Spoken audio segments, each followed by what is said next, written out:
Bienvenidos a esta reacción sobre las negociaciones de paz entre Rusia y Ucrania. Vamos a contestar qué quiere cada uno de los bandos. ¿Es posible que haya algún tipo de acuerdo de paz? ¿Qué pasó que Zelensky y Vladimir Putin no se encontraron? ¿Cuáles son los puntos de negociación? ¿Es posible que esto sea la antesala de un reimpulso del conflicto en el verano europeo con una posible ofensiva militar rusa? ¿Qué quiere Donald Trump? ¿Será esta su primera gran victoria geopolítica? Bueno, todas estas preguntas vamos a intentar desmadejarlas en este video.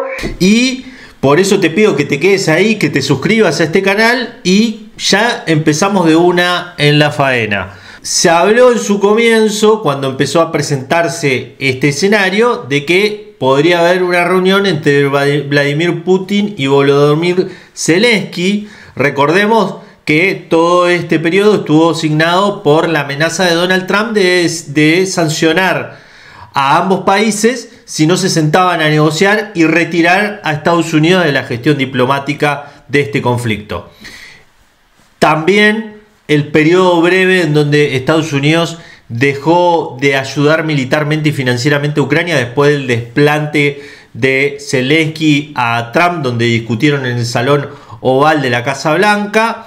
Presionó a Ucrania a tal punto que terminó firmando un tratado de minerales que no se conoce gran parte de los detalles, que le da una ventaja estratégica a las empresas mineras y energéticas estadounidenses sobre los recursos naturales de Ucrania. Se arma una junta entre los dos países para administrar los nuevos ingresos de esos proyectos de recursos naturales que se hagan de aquí al futuro, con la promesa de Donald Trump que la presencia de empresas estadounidenses cerca de la línea de contacto con Rusia serían una garantía de seguridad en vez de la presencia militar de fuerzas de la OTAN o la adhesión de Ucrania a la Alianza del Atlántico Norte, que establece en su artículo 5 del tratado que cualquier país miembro que sea agredido es defendido de manera colectiva por la gran mayoría de sus integrantes, dentro de los cuales está Estados Unidos, Francia y Gran Bretaña, que tienen armas nucleares. Después de este periodo turbulento, en donde Trump patea la mesa,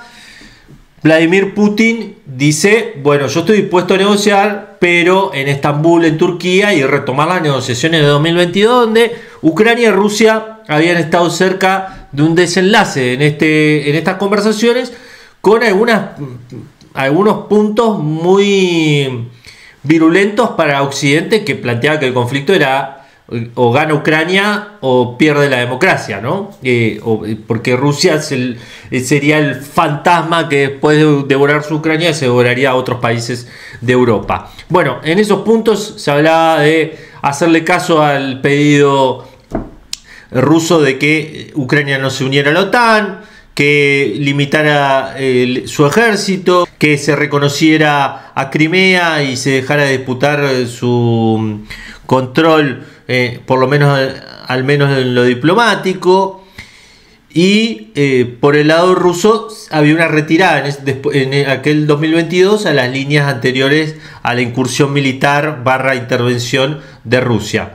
Como sabemos, el retiro de Rusia como gesto de buena voluntad dejó que apareciera un pueblo que se llama Bucha, con cientos de cadáveres que fueron utilizados por la propaganda estadounidense y británica para decir que había sido una masacre rusa. Zelensky quedó presionado y se levantó de esas negociaciones, y después a una llegada del primer ministro de aquel entonces británico, Boris Johnson, donde supuestamente habría amenazado y boicoteado la posibilidad de un acuerdo. Bueno, para Rusia, y acá entramos ya un poco en qué quiere cada uno de los bandos, pretende retomar esas negociaciones y establecer ya no líneas anteriores a la incursión militar, sino el reconocimiento de que el territorio que en este momento controla Rusia pertenece a Rusia y que Ucrania no lo va a disputar, que el conflicto se le daría cierta atribución a Rusia de controlar esos territorios, al igual que Crimea, ¿no?, en el Mar Negro, donde está uno de los puertos militares más importantes de Rusia, que Ucrania no se uniría a la OTAN y que no habría presencia de tropas extranjeras en Ucrania. Por el lado ucraniano, una de las exigencias que ha hecho Zelensky después de la visita de lo que se conoce como la coalición de dispuestos, integrada por países como Francia, Polonia y Gran Bretaña, es que haya presencia militar de tropas extranjeras para garantizar que Rusia después no vuelva a hacer algún tipo de incursión militar. En su primer momento esta coalición de dispuestos había dicho 100.000 tropas, pero al día de hoy está disminuyendo su número a 10.000 tropas. Rusia no acepta esto, pero bueno, Ucrania y todos estos líderes se han centrado en un único punto, que es cese al fuego por 30 días para sentarse a negociar. Dijeron durante la visita del Día de la Victoria, la conmemoración de la derrota del nazismo, que en Europa fue reconocida como Día de Europa y en Rusia se conoce como el Día de la Victoria, en un acto con los líderes de los países de la coalición de dispuestos, Zelensky pidió un cese al fuego de 30 días por parte de Rusia para sentarse a negociar. Y dijeron que si Rusia no hacía caso a este pedido, inmediatamente se aplicarían sanciones terribles e implacables contra Rusia por parte de esta coalición de países dispuestos, que la gran mayoría son europeos. La cosa es que ni las sanciones llegaron, ni la promesa del cese al fuego llegó, y Putin dijo, nos vamos a Estambul. Zelensky dijo, bueno, yo voy, pero me reúno con Putin. Y acá entra otro componente más. Por ley, por una legislación que sacó Ucrania, ningún ucraniano puede negociar con Rusia porque sería considerado un traidor a la patria, entre comillas. Zelensky hizo una revisión de esa ley ad hoc, entre comillas, diciendo, bueno, yo soy el único que se puede negociar con Rusia, y por ende dijo, yo soy el único, como soy el único, me tengo que reunir con Vladimir Putin. Vladimir Putin dilató la respuesta antes de la reunión de este día jueves, que está pautada, y terminó mandando una delegación de mediano a bajo alcance, estatura en términos de cargo. Mandó al jefe de la inteligencia militar, mandó un asesor que fue el que negoció los acuerdos de Estambul, los fallidos acuerdos de Estambul 2022, Medinsky, y mandó determinados viceministros que están a cargo de la parte humanitaria y la parte militar para negociar aspectos técnicos. En general, todas las negociaciones que tienen que ver con lo militar, en lo diplomático, requieren que haya trabajo técnico para después se dé la reunión entre presidentes. Acá entramos en una primera gran derrota diplomática y simbólica de Ucrania, que es que según sus términos establecidos previos a estas conversaciones, ninguno de ellos se respetó. Ni cese al fuego por 30 días, ni una reunión entre Zelensky y Putin, ni tampoco la presencia de Donald Trump. Solamente envió Donald Trump, su secretario de Estado, el enviado especial Steve Witkoff, que es uno de los personajes que está haciendo negociación aquí, aparte de Keith Kellogg, que es el enviado especial para Ucrania del Departamento de Estado. Ellos estuvieron presentes en lo que fue la previa de la reunión del jueves. El jueves hubo un desplante a la delegación rusa y recién este viernes se reunieron las dos delegaciones y no se sabe si ha llegado a buen puerto estas negociaciones. ¿Por qué Ucrania quiere un cese al fuego de 30 días? La especulación es que, como en el terreno militar, Ucrania cada vez está perdiendo más terreno.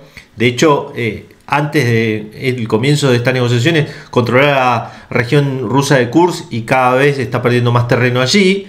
Y está perdiendo cada vez más terreno en lo militar en los otros frentes. De hecho, uno de los rumores es que Rusia está concentrando fuerzas para una ofensiva de verano.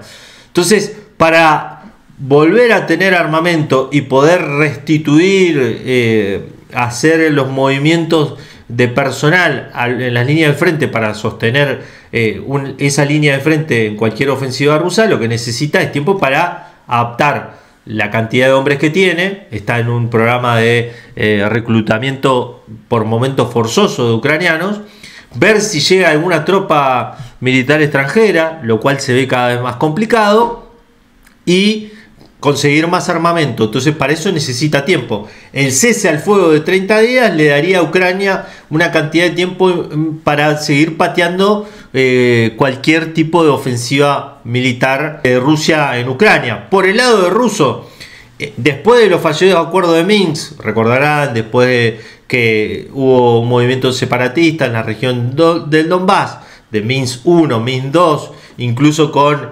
François Hollande de Francia, en ese momento uno de los presidentes que fue garante, y la misma Angela Merkel, que fue la otra garante como canciller alemana, diciendo que fueron acuerdos establecidos para ganar tiempo para el rearme de Ucrania.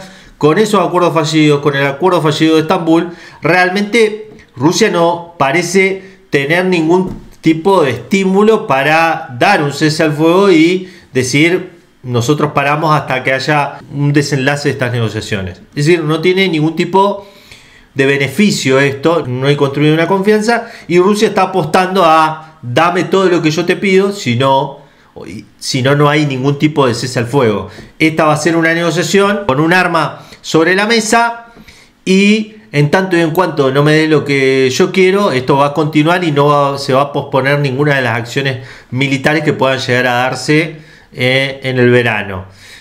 Parece muy complicado de ver que Rusia lance una ofensiva militar en el medio de unas negociaciones de paz. Podría suceder, pero narrativamente tendría un costo para Rusia, en tanto y en cuanto Estados Unidos no está alineado como quiere los países europeos y Ucrania con un esquema de sanciones. Sería más complicado para Donald Trump no enviar armamento y presionar a Ucrania si Rusia lanza una masiva ofensiva militar contra los territorios, contra la línea de frente que tiene en este momento Ucrania. El canciller ruso Sergei Lavrov, a través de su vocera, lanzó una amenaza bastante significativa. Dijo antes de las negociaciones: Ucrania debería recordar que después de las conversaciones de Estambul 2022, cada vez se está perdiendo más territorio. Es decir, cada conversación que se dilate y no llega a buen puerto, Ucrania pierde cada vez más territorio, como una amenaza clara de: si no cerramos el conflicto acá, Ucrania va a tener una peor mano si se reimpulsa esto. La verdad que mientras tanto los líderes europeos y el sector más radical del Partido Republicano, representado por el senador Lindsey Graham, están buscando dinamitar estas negociaciones, buscar de vuelta culpar a Rusia para establecer un nuevo paquete de sanciones. Se está hablando incluso de aplicar un arancel del 500% a todos los países que compran productos rusos como petróleo, uranio y minerales. Esto es una propuesta alocada, pero hay algunos países europeos que están hablando con este senador. Recordemos que estas reuniones que se dieron en Estambul están en el medio de los preparativos de la reunión de la OTAN que va a ser este año también en Turquía. Ahí los cancilleres se reunieron y hay un grupo de cancilleres europeos que está esperando que se dinamiten las negociaciones para ver si pueden convencer a Trump que le aplique sanciones fuertes a Rusia. En lo personal, acá va una primera conclusión. Parece muy difícil que haya una concreción de este acuerdo de paz si no hay una derrota clara en lo militar contundente por parte de Ucrania. Ucrania, mientras sea sostenida por Europa y Estados Unidos, va a continuar, como dijo alguien allá en el principio del conflicto, hasta el último ucraniano. Al parecer están dispuestos a perder gran parte de su territorio y no dar el brazo a torcer en un conflicto donde Rusia está al punto de quebrar las líneas de frente y poner en un lugar de mucho más debilidad a Ucrania en cualquier tipo de negociaciones. La gran incógnita es qué va a hacer Donald Trump cuando estas negociaciones se empantanen, como seguramente se van a empantanar. Porque acá la mayor espina de estas negociaciones es que los europeos no están dispuestos a reconocer cualquier tipo de derrota porque dicen, entre comillas, si nosotros dejamos que Vladimir Putin se granjee una victoria en Ucrania, después los siguientes somos nosotros y nosotros estamos negados a establecer cualquier tipo de relación de iguales con Rusia. Estados Unidos, mientras tanto, está buscando que estos acuerdos sean parte de algo más grande, donde se reflote incluso un consejo de cooperación entre la OTAN y Rusia para ver si hace caso al pedido de Rusia de armar una arquitectura de seguridad común en Europa, como lo hizo antes de la intervención de 2022 en aquella negociación entre el jefe del Consejo de Seguridad Nacional de Biden, Jack Sullivan, y el viceministro de la Cancillería rusa, que ahí pidió claramente a Rusia, bueno, que Ucrania no se adhiera a la OTAN, que se retiren los escudos antimisiles alrededor de Rusia, principalmente en países como Rumania, por ejemplo, y Estados Unidos respondió diciendo que no podía sustituir la decisión de un país soberano como Ucrania, ¿no? Entre comillas, ¿no? Porque Estados Unidos claramente promovió este conflicto, ¿no? Entonces parece estar todo muy sobre el aire y claramente ninguno de los dos bandos quiere ser declarado el culpable y recibir las represalias, sobre todo de ese revólver que está dando vuelta y que puede caer con una bala para cualquier persona, como lo es Donald Trump. Es decir, nadie quiere que Donald Trump aproveche esa situación para aplicarle algún tipo de sanciones. Ni Rusia ni Ucrania. Para Rusia, entre comillas, ya está sancionada. Es uno de los países más sancionados del mundo. Y toda esta situación le sirve para seguir dividiendo tanto el frente interno de la Unión Europea como seguir jugando a la confusión con el apoyo de Estados Unidos a Ucrania. Seguir dividiendo, entre comillas, y también le haría una narrativa fuerte que se rompieran las negociaciones porque Ucrania y Europa presionan para levantarse de la mesa y con eso tener una narrativa poderosa para una eventual ofensiva militar de verano. Así que está un escenario abierto para el que quiera creer que hay posibilidad de una negociación y para el que quiera creer que esto en realidad es una pantomima que los dos países están sosteniendo para no quedar como los villanos del caso. Ucrania tiene la peor mano, eso está seguro. Si no agarra el toma o déjalo que le haga Rusia, va a estar en peor situación, más allá de lo que digan los europeos. La otra gran incógnita es si Trump va a usar ese toma o déjalo de Rusia como argumento para presionar a Ucrania. Recordemos que al final esa reunión que hubo entre Zelensky y Trump, muy acalorada, en un momento el propio Trump le dice: che, estás en una muy mala situación, esto ya no es como antes, esto toma o déjalo, nosotros te estamos ayudando para que tengas una mejor posición. Entonces hay que ver si Trump, cuando Rusia se plante fuerte como lo está haciendo, si hace presión ahí, tipo en un scrum de rugby, y ahí logran que Ucrania termine cediendo gran parte de lo que antes era su territorio y que ahora pertenece o está controlado por la Federación Rusa. Bueno, si te gustó este análisis, que estos son videos reacciones que hago, cortitos al pie, con mucha información, suscríbete a este canal, dale me gusta, compartilo con otras personas. También hago otros informes, más adelante van a ir viendo cada vez más informes, pero bueno, esto me permite estar al pie del cañón con la coyuntura de todo lo que está sucediendo. Sin más, lo dejo. Chau, chau.